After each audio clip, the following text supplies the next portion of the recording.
যখন খারাপ মানুষের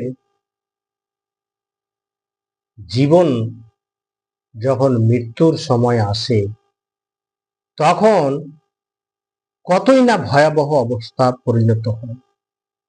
খারাপ মানুষের যখন জান কবুজ করা হয়, যখন কাফেরের মৃত্যুর সময় আসে, তখন তার জান কবুজ করার জন্য অত্যন্ত কুৎসিত চেহারা সম্পন্ন ফেরেশতা দুর্গন্ধময় কাফন সাথে নিয়ে আসে।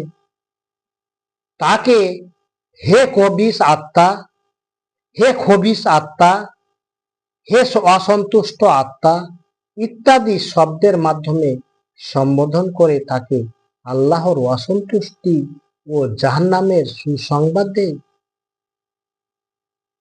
তা শ্রবণ করে কাফের আত্মা দেহ থেকে বের হতে চায় না।